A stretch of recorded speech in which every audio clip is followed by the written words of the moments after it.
વિસાવદર વિધાનસભા પેટા ચૂંટણીમાં આમ આદમી પાર્ટીના ગોપાલ ઇટાલિયાની જીત થતાં અલીપુરા 4 રસ્તા ખાતે આમ આદમી પાર્ટી દ્વારા ફટાકડા ફોડી આતશબાજી કરી જીતની ખુશી છે તે વ્યક્ત કરવામાં આવી હતી। ખાસ કરીને જે પ્રકારે વિસાવદર વિધાનસભા જે ચૂંટણી યોજાઈ હતી જેમાં આમ આદમી પાર્ટીના ગોપાલ ઇટાલિયાની ભવ્ય જીત થઈ છે, જેને લઈને છોટાઉદેપુર જિલ્લાના જૂનાગઢ ગ્રામ્યની ચૂંટણીનું પરિણામ આવ્યું છે। ત્યારે અલીપુરા 4 રસ્તા ખાતે પેટા ચૂંટણી વિધાનસભા ગુજરાત વિધાનસભાની હતી।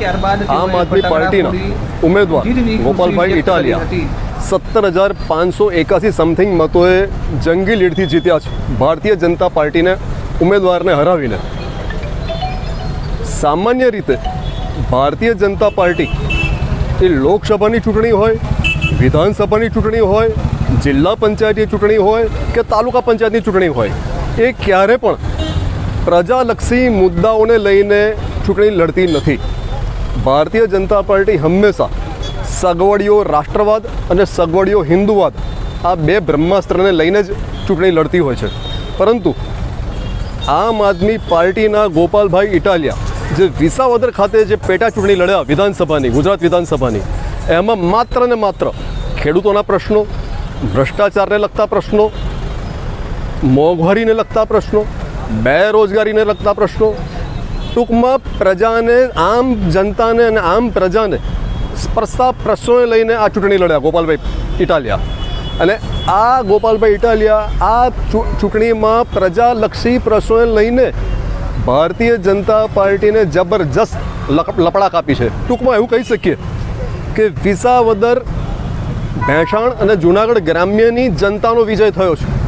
આજે ગુજરાતમાં ભ્રષ્ટાચાર, બેરોજગારી, મોંઘવારી અને ખેડૂતોના પ્રશ્નો જબરજસ્ત છે, પરંતુ ભારતીય જનતા પાર્ટીને આ પ્રજાલક્ષી પ્રશ્નોમાં કોઈ રસ નથી।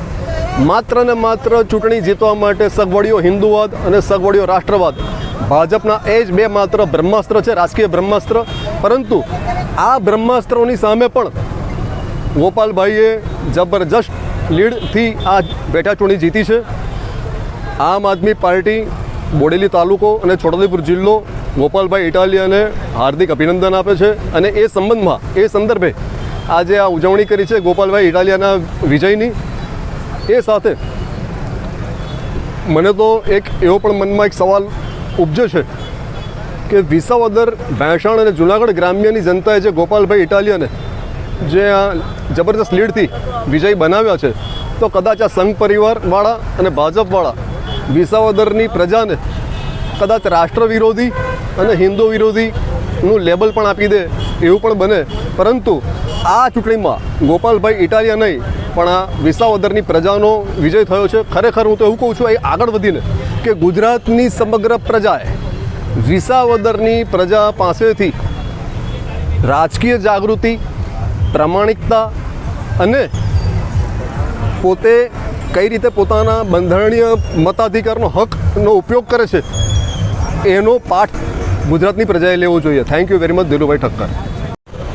આજ રોજ જે વિસાવદરની જે ચૂંટણી હતી એમાં વિસાવદરના જાગૃત વ્યક્તિઓ દ્વારા આમ આદમી પાર્ટીના જે ગોપાલભાઈ ઇટાલિયાને જે જ્વલંત વિજય આપ્યો છે એ સમગ્ર શ્રેય ત્યાંની ક્રાંતિકારી પ્રજા, જાગૃત પ્રજા, એમને ગોપાલભાઈને ખૂબે વોટ આપીને 16,584 વોટની લીડથી જે જીત અપાવેલી છે। ગોપાલભાઈ એ પાયાના પ્રશ્નો, વીજળી, પાણી, રોડ, રસ્તા, ઇકો ઝોન, ખેડૂતોના આ બધા જ પ્રશ્નો, જે પાયાના પ્રશ્નો લઈને તમામ પ્રજામાં જે પ્રચાર કર્યો છે ત્યાંની પ્રજાએ સ્વીકારી લીધું છે। ભાજપની જે મેલી મુરાદ એમની હતી કે એમને પૈસો અને દારૂથી તમામ લોકો અમને વોટ આપશે, પણ વિસાવદરની જાગૃત પ્રજાએ ભાજપને અને કોંગ્રેસને બંને જે જાકારો આપ્યો છે એ અભિનંદનને પાત્ર છે।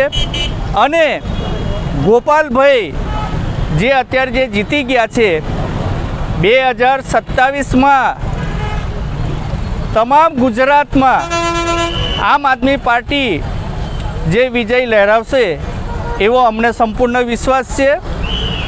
એડવોકેટ રંજનભાઈ તડવી, સંખેડા વિધાનસભા પ્રભારી. विसावदर हम जीत गए, अब गुजरात की बारी है. विसावदर हम जीत गए, अब गुजरात की बारी है. विसावदर आप जीत गई, अब गुजरात की बारी है.